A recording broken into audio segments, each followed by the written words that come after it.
Hello and welcome to Fireside Chats with Leo Rodman, featuring your host, Leo Rodman. Hello, everybody. I'm your host, Leo, and with me today is Josh Cavalier. Josh, would you tell us a little bit about yourself? Hey, Leo. My name's Josh, and I have been in learning development for about 29 years. And I started out as an art director for an e-learning firm based here in Charlotte, North Carolina. So I've been in North Carolina for quite some time. After that, I started my own training business, Lodestone, and was one of the top Adobe training providers in the United States and abroad. Decided to, about 3 years ago, jump back into corporate. So I was working for American Tire Distributors in their learning and development department as an individual contributor, focused primarily on the implementation of digital platforms.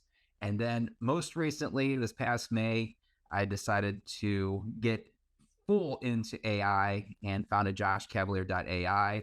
And since then, I have been doing workshops and webinars for my customers. I have an online course very focused in on L&D and the implementation of AI and prompt engineering. And so I'm staying extremely busy right now trying to keep ahead of all things AI. Yeah, what do you think are some of the top sources for keeping up with daily news on AI? Craig Wolf up on YouTube, definitely a fountain of information, and he runs futuretools.io. I know I watch his YouTube video religiously either every Friday or whenever he releases it. It gives me a synopsis of what's currently happening in the industry, at least things that are important that I should, keep my finger on the pulse on. Yeah, I mean, I feel like, I've given lots of time during the workday to keep up on AI, but it's basically a full-time job and you couldn't even do it in 24 hours a day if you were to try. So Yeah, I try to be very strategic about my time, and especially when it comes to AI. I mean, I will look at the news and see what's happening with the big boys as far as OpenAI, Microsoft, Google, Adobe. For the secondary folks in the market, then it's really pretty much going to those sources that are going to sift through what could be those nuggets or things that may shift the industry that get my attention. cool. So what do you think are some of the top current ways that either you're using AI in learning and development or other people are? Well, I know for myself personally, just having gone in and created a fairly large video course, going in and doing idea generation and just getting that initial process started as far as ideas, first drafts, going in and maybe taking a video transcript and then using that transcript within like Chat GPT to modify it so that it's another format, like multiple choice questions. So doing some transformations of existing media into other content. That's pretty much what I'm playing right now. It's interesting because there are a lot of tools that are out there in the marketplace, and it's very difficult to hone in and get good on a single tool while there's leapfrogging that's currently happening out there. But I try to maintain those skills and kind of look at the marketplace and say, hey, there's a great new tool that it's just not a 1x or a 2x or 3x. Like this is a 4 or 5x multiplier as far as productivity or creativity. I need to start working towards this, using this tool. I'll give you a really good example. I just, completed like 60 plus videos in this course, and they all needed closed captions. Got to put closed captions in there for accessibility, right? Well, I need SRT closed caption files. And I was looking around. I could have used rev.com or some other vendor to do that, but I found this wonderful tool called castmagic.io, and it does more than just do closed captions. It'll take your transcript and do those transformations for you. So if you need a quick outline, or if you need multiple choice questions, or whatever type of coaching, like a worksheet, it does all these great outputs for you that you could simply modify and make it your own. Huge time saver. And so those are the tools that I'm looking for, ones that will enhance or fit very well into the existing workflow that I currently have. Awesome. What do you think are some of the things that are coming next? either in learning and development or in general? Whoa. Yeah, that's huge. I think one of the big changes that we're going to see, and if I had to move away from tactics for a while and just talk about strategy, everyone talks about skills and the importance of skills and identifying skills. I believe that we're going to start seeing in 2024, if not sooner, these platforms that are going to build in taxonomies around skills and then map to content or generate, tests or interventions or coaching or all kinds of different things to help build those skills up. And I think that's going to be huge when taking a look at how fast things are changing in everyone's marketplace right now. And so AI, more than just content creation, is really going to be used on the front end of a lot of business strategy. And L&D is going to hook into that really tight with the business. And I think we're going to see a lot more products, a lot more movement in those areas. Like platforms are being built right now. They're going to tap into that. And then as far as, L&D practitioners from a tactics standpoint, all these automations that are going to create content to help shore up these skills, somebody needs to orchestrate that. I don't think it's going to be complete automation. There's got to be a human part in there. Someone's got to police the police, right? So I see the L&D function not only shifting towards more of a business analyst role, but also orchestrating, curating, and setting up these, performance interventions in such a way that are very, very surgical in the way that they show up. And so as opposed to like the pray and spray of let's just put up, content catalogs and things like that, you're going to get a much more honed delivery from L&D.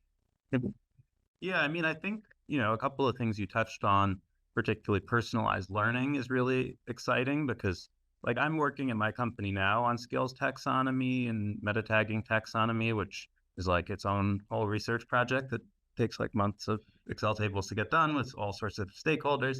But end of the day, you end up with this indexing system that really ties the content together. Interestingly, ChatGPT is pretty good at that. One of the things we're trying out is, I mean, we haven't finalized our skills taxonomy yet, but I could paste in 200 skills, then paste in the outline of a course and say, map skills for me, right? And save me the trouble of potentially doing that, because skill mapping and meta tag mapping is a huge chore. It's tremendously important to L&D. I think a lot of people underdo it because of how annoying it is to do by hand. So that's definitely very exciting. I agree. Yeah, and it should be interesting to see. You just talked about manual processes that are happening or using AI as a partner in getting that done. How many fully automated systems are going to come online that will do soup to nuts when it comes to skill taxonomy and then mapping to your existing content or suggesting, different content or a content library to help meet that gap. Yeah, and I think we'll see, similar improvements in the business analytics or business intelligence that you were mentioning, where, I work at a big company and we have like 10 Power BI analysts and they're all, busy. But hypothetically, sometimes I can get them to help me with my project. So like we're pulling learning data into, in our case, Microsoft Power BI and doing transforms and such with it. But what I really see as the future of that in 2024 is, once all my permissions are mapped out and like I'm sure who can see what data, a manager should be able to go in there and ask natural language questions about their learners and get answers and graphs automatically generated for them. And I think that's going to be really exciting. Like, tell me about my team's performance over the past week, make me some graphs, right? And normally I would have to do that and create a dashboard with analysts, whereas hypothetically an AI could do that in real time based on natural language requests. And once it is smoothed out on the business perspective, then it goes out to everyone for cheaper, right? So huge opportunities there. Exactly. Oh, massive. I mean, when you take in consideration that you could go in and start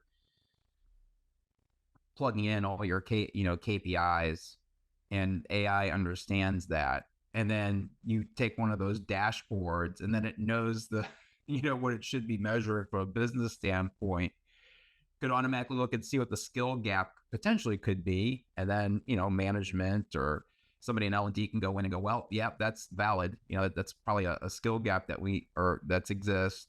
And then boom, flip the switch, and then you have personalized interventions with autonomous, AI chatbots or intelligent agents working hand in hand with an individual contributor, frontline sales or somebody in a warehouse or whatever on that gap. And what's fascinating to me is, when I think about all this automation, it's obviously going to free up time from an individual standpoint to do more coaching. And it'd be fascinating to see, as opposed to an AI automation or an AI chatbot or intelligent agent, for the AI to actually orchestrate human interventions or human coaching, either at the individual one-on-one or group level. That would be really fascinating to actually see that play out, because I think that actually would have more impact as opposed to working with an autonomous agent or a chatbot, is to actually, set up that human-to-human coaching. No, I 100% agree that, what are we going to do with all this time? Like, I guess you could fire everyone, but I think it makes more sense to take people and, use them for their human skills, right? And in a good way, right? So like teachers, instead of grading homework all day, can be having one-on-one chats to motivate their students who are struggling, or one-on-one chats with their students who are doing well, to give them extra coaching on extra materials they might look at in their free time to continue their studies.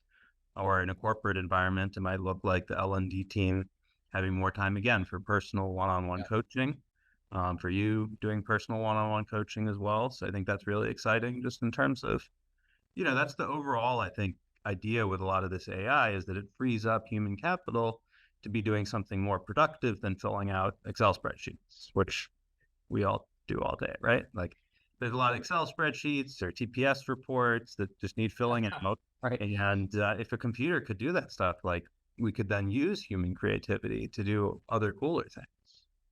Yeah.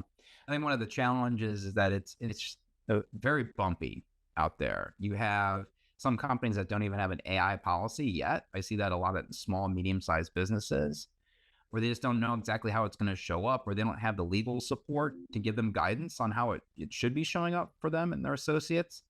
And then you have, on the flip side, you have large corporations where they know that generative AI is going to have a huge impact, but they have all these various ways that it could show up. Like, should we go and get Microsoft Copilot, or we can get Google Duet? What are we going to get? And what percentage of our associates can have access? Does everyone have access? Are we going to put ChatGPT on Azure? And what does it look like? We've got like 7 different versions of ChatGPT running. We have like Microsoft Azure, Microsoft Bot Service, Microsoft Power Virtual Agent, OpenAI API. I've got my personal one.